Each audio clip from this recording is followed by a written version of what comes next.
ओम श्री गुरुदेवाय नमः। आज्ञा हे मोर प्रिय समस्त सूर्यवृंद को कोटि कोटि प्रणाम। गत अध्याय आम सब आलोचना करुले।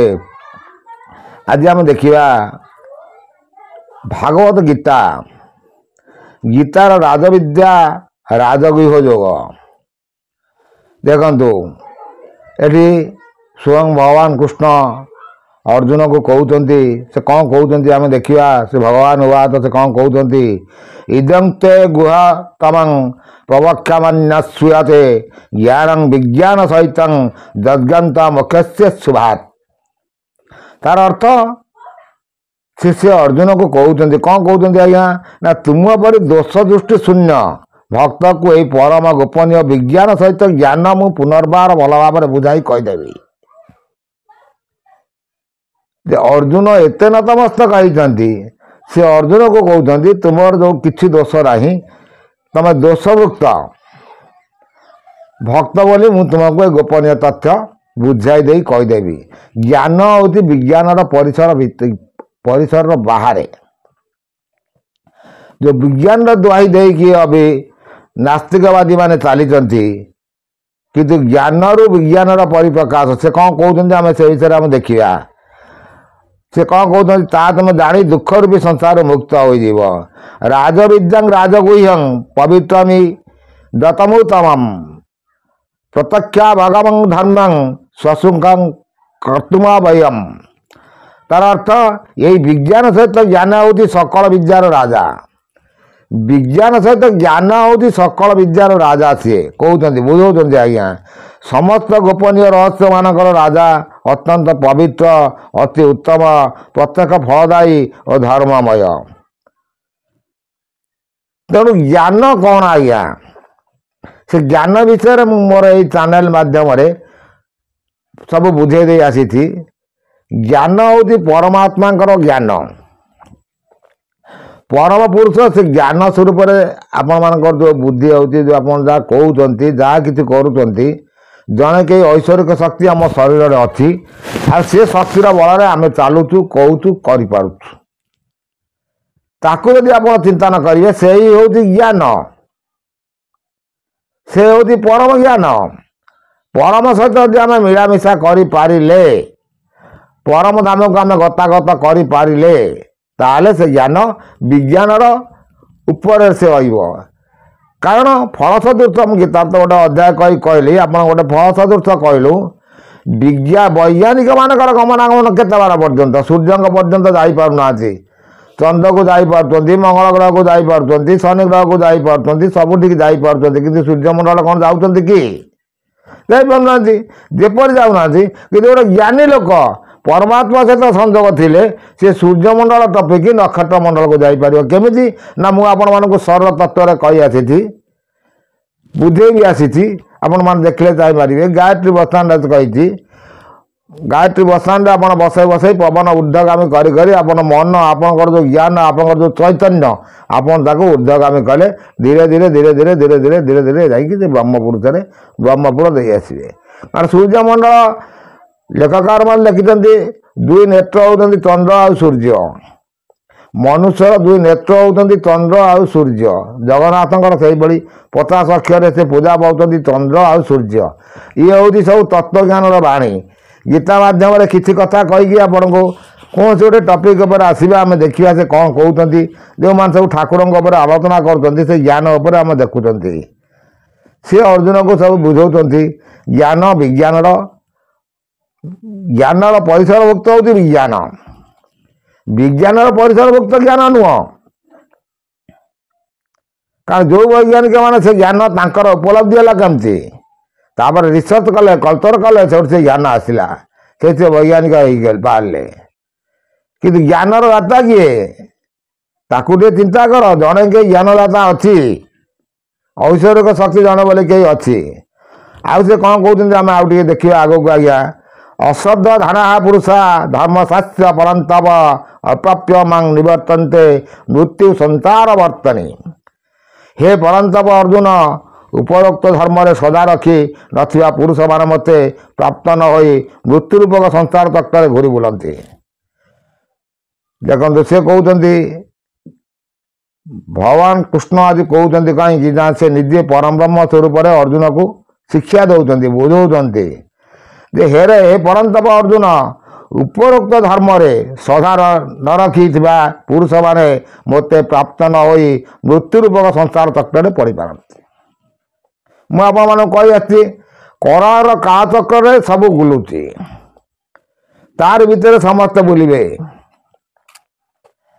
जो आमर कहीं कथा कहली जब मुनि ऋषि मैंने बसिक तपस्या करती तपसाधन करती ज्ञान अर्जन करती किंतु तांकर जो ज्ञानर परिसर मुक्त है मुक्ति पाइबे रही जाती से करार कालचक्र भितर पुनर्वि जावत जन्म तावत मरणम तावत जननी जठरे शयनम पुणी आसवे भगवान कहनी के तुम साधु सन्यासी कि मत तपासन कर आपण मैंने देखुए कलिर अंतिम समय साधु मैंने दाढ़ी थोड़ी चाड़ी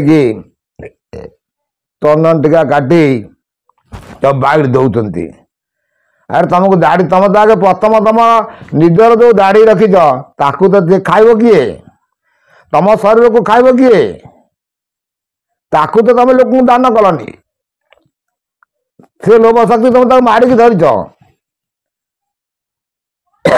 भगवान कौन कही तुम दाढ़ी छाड़ी मत डाक बोली कहतु आज्ञा भूल कहली कि तेणु ये सब तथा गोटे कथार आलोचना आम आलोचनार परिसर भितर को रहा से कौन कहते देखो ये सब जिन को जानापे ज्ञान तत्व आपण मानक समय सापेक्ष दरकार मोर ये चैनल माध्यम को आसले बहुत किसी ज्ञान पाइबे ता भीतर भी कल्की ठाकुर ज्ञान जो मैंने कहते कल्की कल्की कल्की होती से जीवंत कल्की की देखिए आ निश्चित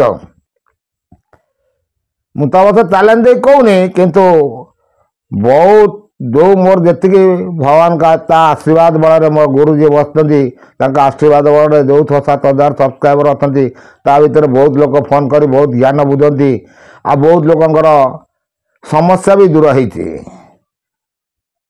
से समस्यार समाधान भी से पाई छाड़ू से कौन पाँच निजर कथा निजे कहवा भी ठीक नुह तेणु मो कहवाटा ही मोर भूल सी आउ कौन भगवान अर्जुन कृष्ण भगवान कृष्ण अर्जुन कौन कहते आम देखा मया तदम इदं सर्वं जगद व्यक्त मूर्तिना मत्सानि सर्वभूतानि तद्रुव तत्सवे स्थित मो द्वारा अर्थात निराकार परमात्मा द्वारा ये समस्त विश्व जल द्वारा बरफ भरी परिपूर्ण हो रही एवं सकल भूत मो अंतर्गत संकल्पर आधार स्थित किंतु प्रकृत में मुझे मध्य ना देखा तो मुझे आपण मानक कही आसी निराकार ब्रह्म गीतार तो सी कहले कि मोर चैनल मध्यम कही आसी जे सी सचराचर जगतर सृष्टिर कर्ता आखि न थाई से देखुची कान न थाई से शुणुची नाक न थाई से निश्वास प्रश्वास नौची पाद न थाई से चलुची पाटी न खाई से खाऊची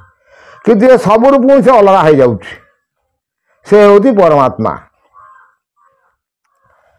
जीवात्मा सब करुच्ची परमात्मार अंश जीवात्मा जीवात्मा कले परमात्मा को नहीं से करुच्ची किंतु परमात्मा किसी उपभोग करूनी से दूरे रोचे से कथा भी से गीतार बुझाऊँ भगवान कृष्ण अर्जुन को बुझाऊँ मो द्वारा अर्थात निराकार परमात्मा से निराकार को विश्वास करुँच आमर तो ये आपण देखुए जगन्नाथ मंदिर कहतु आप जेकोसी मंदिर जातु मूर्तिर पूजा सनातन धर्म रही आसी रही सी हूँ गोटे मध्यम गोटे मार्ग गोटे पहाच आपड़ से पहाच देकी चढ़ी चढ़ी ऊपर को उठे निराकार विष्णु पाखक जी भूल कहली कि आज्ञा सी हूँ से कौन जो मूर्ति पूजा जो मंदिर आप जी से हूँ सब गोटे पहाच सदृश किंतु प्रकृत ठाकुर जी से निराकार विष्णु से अनाकार ब्रह्म से महाब्रह्म से शब्द ब्रह्म से सब से हूँ ब्रह्म गोटे सी हूँ अणुटार आहरी परमाणु सदृश से बहुत सूक्ष्म आ बहुत विराट आकार तार ताकू जो आप चिंतन करेंगे जानवे मुझे तो साधु सत मान कौन सी साधु सत पाखक जाए कि साधु मैंने अभी कहते चंदन टीका चंदन घिनबार रास्ता भी कौन जानी नथिबे କେଉଁ ଶରୀରର କେଉଁ ଚକ୍ରରେ କେଉଁ ଦେବତାକୁ ଚିନ୍ତନ କରିକି ଚନ୍ଦନ ଗ୍ରହଣ କଲେ ସେ ଦେବତା ଆମ ପାଖକୁ ଆସିବ କି ଆମ ସହିତ ସଂଶ୍ଳିଷ୍ଟ ରହିବ ଏ ଶରୀର ଭିତରେ, ସିଏ ବି ଜ୍ଞାନ ନଥିବ। ଛାଡ଼ନ୍ତୁ, କିଏ ଯିଏ ଯାହା କରିବ ସେ ତା ନିଜ ପାଇଁ କରିବ, ନିଜେ ହିଁ ପାଇବ। ଆମେ ଏ କଥା ସବୁ କହି ଆସିଛୁ, ଆଜି ବି କହୁଛୁ। ଆଉ ସେ କ'ଣ କହୁଛନ୍ତି ଯେ ଶଙ୍କର ପାଦରେ ସ୍ଥିତ, କିନ୍ତୁ ପ୍ରକୃତରେ ମୁଁ ସେମାନଙ୍କ ମଧ୍ୟରେ ନାହିଁ। ସେ କହୁଛନ୍ତି ସମସ୍ତେ ଯେଉଁ ସାଧୁ ହୁଅନ୍ତୁ, ସଦ ହୁଅନ୍ତୁ, ଯାହା ବି ହୁଅନ୍ତୁ, ଜଳ ଦ୍ୱାରା ଯେମିତି ବରଫ ଆବୃତ ହେଇଯାଏ, ମୋ ମାୟାରେ ସମସ୍ତେ ଆବୃତ ହେଇକି ରହିଯାଆନ୍ତି। ସଂସାର ଭିତରେ ଆପଣ ଦେଖିବେ ବରଫ ସେ ଜଳରୁ ଆସିଛି, କିଛି ଆବୃତ ହେଇଯାଇକି ରହିଯାଉଛି, ତା ଭିତରେ ଜଳ ଅଛି। ସେ କଥା ଆଉ କ'ଣ କହୁଛନ୍ତି, ନଚ ମତସ୍ଥାନି ଭୂତାନି ପଶ୍ୟମେ ଯୋଗମେଶ୍ୱରମ୍ ଭୂତ ଭିନ୍ନ ଚ ଭୂତାସ୍ତ ମମାତ୍ମା ଭୂତଭାବାନମ୍। ସେହି ସମସ୍ତ ଭୂତ ମୋ ଠାରେ ଅବସ୍ଥିତ ନୁହନ୍ତି, କିନ୍ତୁ ମୋର ଈଶ୍ୱରୀୟ ଯୋଗଶକ୍ତି ଦେଖ ଯେ ପ୍ରାଣୀମାନଙ୍କର ଧାରଣ ପୋଷଣକର୍ତ୍ତା, ପ୍ରାଣୀମାନଙ୍କର ସୃଷ୍ଟିକର୍ତ୍ତା ହୋଇ ମଧ୍ୟ ମୋର ଆତ୍ମା ପ୍ରକୃତରେ ପ୍ରାଣୀମାନଙ୍କ ମଧ୍ୟରେ ଅବସ୍ଥିତ ନୁହେଁ। ଭଗବାନ କୃଷ୍ଣ କହୁଛନ୍ତି ସବୁ ମୋ ଦ୍ୱାରା ହେଇଛି। ସେଇ କଥା ସେ କହୁଛନ୍ତି ଯେ ସେହି ସମସ୍ତ ଭୂତ ମୋ ଠାରେ ଅବସ୍ଥିତ ନୁହନ୍ତି, କିନ୍ତୁ ମୋର ଐଶ୍ୱର୍ଯ୍ୟ ଯୋଗ ଶକ୍ତି ଦେଖ ଯେ ପ୍ରାଣୀମାନଙ୍କର ଧାରଣ ପୋଷଣକର୍ତ୍ତା, ପ୍ରାଣୀମାନଙ୍କର ସୃଷ୍ଟିକର୍ତ୍ତା ହୋଇ ମଧ୍ୟ ମୋର ଆତ୍ମା ପ୍ରକୃତରେ ପ୍ରାଣୀମାନଙ୍କ ମଧ୍ୟରେ ଅବସ୍ଥିତ ନୁହଁ। ଦେଖନ୍ତୁ, ଆମେମାନେ ଶାସ୍ତ୍ରରେ ପଢ଼ୁଛନ୍ତି ସକଳ ଘଟେ ନାରାୟଣ ବସନ୍ତି ପରମ କାରଣ। ସେ ବସନ୍ତି, କିନ୍ତୁ ତାଙ୍କ ଭିତରେ ସେ ରୁହନ୍ତି ନାହିଁ, ସେ ଅଲଗା ହେଇଯାନ୍ତି। ଇଏ ହେଉଛି ଗୋଟେ ଆଜ୍ଞା ଜ୍ଞାନ ତତ୍ତ୍ୱର କଥା। ଆପଣମାନେ ଆଗକୁ ଯଦି ଚିନ୍ତା କରିବେ, ଏଇ ଧାରାରେ ଚଳିବେ, ତାହେଲେ ଆପଣମାନେ ବହୁତ ଶୀଘ୍ର ଜ୍ଞାନ ଅର୍ଜନ କରିପାରିବେ। ଜ୍ଞାନର ପରିସରଭୂତ ହୋଇକି ରହିପାରିବେ ନାହିଁ। ଅଜ୍ଞାନର ପ୍ରକାର ଯେଉଁ ତିମିର ଆପଣଙ୍କର ଧ୍ୱସ୍ତ ବିଧ୍ୱସ୍ତ ହେଇଯିବ। ମୋର ଏଇ ଚ୍ୟାନେଲ ମାଧ୍ୟମରେ ବହୁତ ଜ୍ଞାନବାଣୀ କହି ଆସିଛି, ସର୍ବତତ୍ତ୍ୱ କହି ଆସିଛି, ଗାୟତ୍ରୀ ବସାଣ ବିଧି କହି ଆସିଛି। ଯଦି ଆପଣମାନେ ପୁରୁଣା ଭିଡ଼ିଓକୁ ସବୁ ଖେଳେଇ ଖେଳେଇ ଦେଖିପାରିବେ, ସବୁକିଛି ଜ୍ଞାନ ତତ୍ତ୍ୱ ପାଇପାରିବେ। ଆଉ ସେ କ'ଣ କହୁଛନ୍ତି, ଆମେ ଆଉ ଟିକେ ଆଗକୁ ଦେଖିବା। ସେ କ'ଣ କହୁଛନ୍ତି, ଯଥାକାଶ ସ୍ଥିତ ନିତ୍ୟଂ ବାୟୁ ସର୍ବତ୍ର ଗୋବାହାତ୍ ତଥା ସର୍ବାଣୀ ଭୂତାନି ମତ୍ସ୍ୟାନି ତ୍ୱପାଧାରୟ। ଆକାଶରୁ ଉତ୍ପନ୍ନ ହୋଇଥିବା ସର୍ବତ୍ର ବିଚରଣ କରୁଥିବା ମହାନ ବାୟୁ ଯେପରି ସର୍ବଦା ଆକାଶରେ ହିଁ ଅବସ୍ଥିତ ରହେ, ମୋର ସଂକଳ୍ପ ଦ୍ୱାରା ଉତ୍ପନ୍ନ ହୋଇଥିବାରୁ ସମସ୍ତ ଭୂତ ସେହିପରି ମୋ ଠାରେ ଅବସ୍ଥିତ ବୋଲି ଜାଣ। ଦେଖନ୍ତୁ, ମୁଁ ଆପଣମାନଙ୍କୁ କହିଛି ଯେ ପଞ୍ଚଭୂତ କ୍ଷିତି, ଆପ, ତେଜ, ବାୟୁ, ବ୍ୟୋମ, କିନ୍ତୁ ଏସବୁର ସୃଷ୍ଟିକର୍ତ୍ତା ଜଣେ। ସେ କହୁଛନ୍ତି ମୋ ଶରୀର ଭିତରେ ଥାଇ, କିନ୍ତୁ ମୁଁ ସେମାନଙ୍କ ମଧ୍ୟରେ ନାହିଁ। ସିଏ କହୁଛନ୍ତି ଏ ଅବସ୍ଥିତ ଭାବେ ମୋର ସଂକଳ୍ପ ଦ୍ୱାରା ଉତ୍ପନ୍ନ ହୋଇଥିବା ସମସ୍ତ ଭୂତ ସେଇଠାରେ ମୋ ଠାରେ ଅବସ୍ଥିତ ବୋଲି ଜାଣ। ସର୍ବଭୂତାନି କୌନ୍ତେୟ ପ୍ରକୃତି ଜାତିମମାକମ୍ କଳ୍ପ ଖାଏ ପୁନଃସ୍ଥାନି କଳ୍ପଦୌ ବସ୍ତୁଜାମେହମ୍। ହେ ଅର୍ଜୁନ, କଳ୍ପ ଶେଷରେ ସକଳ ଭୂତ ମୋ ପ୍ରକୃତି ପ୍ରାପ୍ତ ହୁଅନ୍ତି, ଅର୍ଥାତ୍ ମୋ ପ୍ରକୃତିରେ ଲୀନ ହୁଅନ୍ତି ଓ କଳ୍ପର ଆରମ୍ଭରେ ସେମାନଙ୍କୁ ମୁଁ ପୁଣି ଥରେ ରଚନା କରେ। ଦେଖନ୍ତୁ, ଏ ଯେଉଁ ପୃଥିବୀ ପ୍ରଳୟ ଉପରେ କିନା କଥା ପଡ଼ିଛି, ସେ କହୁଛନ୍ତି କଳ୍ପାନ୍ତ ଯୁଗ, କଳ୍ପ କଳ୍ପ ବର୍ଷ ଗଲା ପରେ ଏହି ପ୍ରକୃତି ମାନେ ସବୁ ମୋ ଠାରେ ସ୍ଥିତ ହେଇଯାଆନ୍ତି, ଲୀନ ହେଇଯାଆନ୍ତି। ପୁଣି ମୋର ଯେତେବେଳେ ସୃଷ୍ଟି ରଚନା କରିବା ପାଇଁ ଇଚ୍ଛା ହୁଏ, ମୁଁ ପୁଣି ସେମାନଙ୍କୁ ପୁନର୍ଜନ୍ମ ଦିଏ। ତେଣୁ ମୁଁ ଆପଣମାନଙ୍କୁ ମୋର ଏଇ ଚ୍ୟାନେଲ ମାଧ୍ୟମରେ କହି ଆସିଛି, ସୃଷ୍ଟିକରଣ ଇଚ୍ଛା ହେଲା ମୋଠାର ବିନ୍ଦୁ ଛୋଡ଼ିଲା। କିଏ କହିଛନ୍ତି ନା ଆପଣମାନଙ୍କୁ ମନ ବି ପକାଇ ଦେଉଛି, ଅଚ୍ୟୁତାନନ୍ଦ ମହାପୁରୁଷ ତାଙ୍କ 46 ପଟରେ ସେ ଲେଖିଛନ୍ତି। ଭଲ କଥା ସେ ଲେଖିଛନ୍ତି। ସୃଷ୍ଟିକରଣ ଇଚ୍ଛା ହେଲା ମୋଠାର ବିନ୍ଦୁ ଛୋଡ଼ିଲା। ସେ ବିନ୍ଦୁ ସେ ଆସିଲା କେଉଁଠୁ ଆଜ୍ଞା? ମୁଁ ଆପଣମାନଙ୍କୁ କହି ଆସିଛି ଯେ ଜ୍ଞାନର ତତ୍ତ୍ୱ ଆପଣ ମଧ୍ୟ ଧୀରେ ସ୍ଥିର ହେଇକି ଶୁଣିବେ, ବହୁତ ଜ୍ଞାନ ଆସିବ। କେଉଁଠୁ ଆଜ୍ଞା? ନା ଗୋଟେ ହେଲେ ମହାବ୍ରହ୍ମ, ତାପରେ ନାଦ ବ୍ରହ୍ମ, ତାପରେ ଶବ୍ଦ ବ୍ରହ୍ମ, ତାପରେ ବିନ୍ଦୁ ବ୍ରହ୍ମ, ତାପରେ ଯାଇ ଅନାକାର ଅନାମିକା ବ୍ରହ୍ମ। ତେଣୁ କଳ୍କି ଠାକୁର ଯିଏ ଆସିବ ସେ ଅନାମିକା ବ୍ରହ୍ମ ହେଇକି ଆସିବ। ସେ ଏଇ ବ୍ରହ୍ମରୁ ସବୁ କ୍ଷରଣ ହେଇକି ଅନାମିକା ବ୍ରହ୍ମକୁ ଆସିବ। ଆଇଲେ ଯାଇ ସେ କଳ୍କି ଠାକୁର ହବ। ସେ ଧାରଣା ରାସ୍ତା ସବୁ ଜାଣିଥିବ। ଏସବୁ ସିଷ୍ଟମାଟିକାଲି ରାସ୍ତା ସେ ଜାଣିଥିବ। ଶରୀରରେ ସେ ଯାତାୟାତ କରୁଥିବ।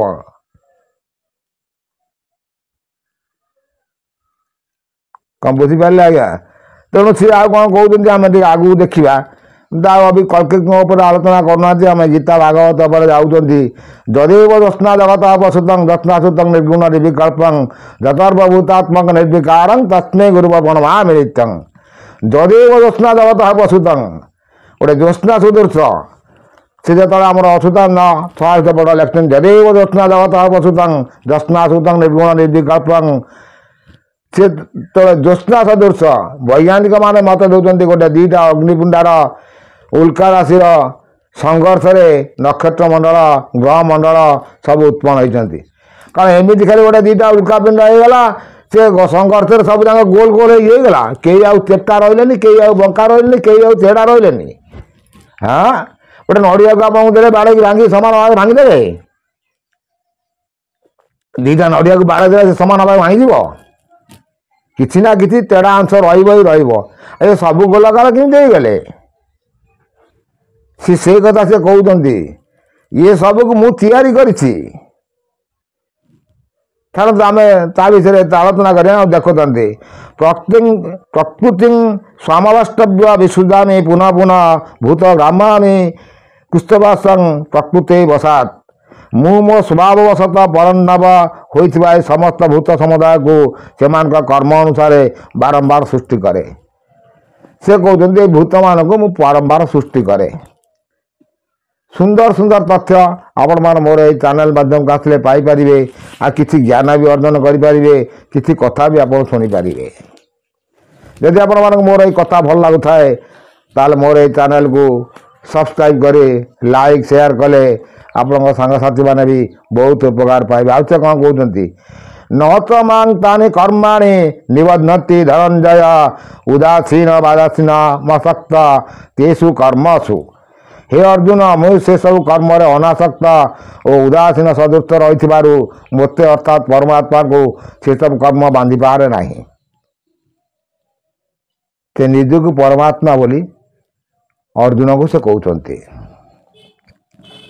ସେ କହୁଛନ୍ତି ମୁଁ ସବୁ କର୍ମରେ ଲିପ୍ତ, କିନ୍ତୁ ସେ କର୍ମ ବନ୍ଧନରେ ମୁଁ ବନ୍ଧୀଯୁକ୍ତ ନୁହଁ।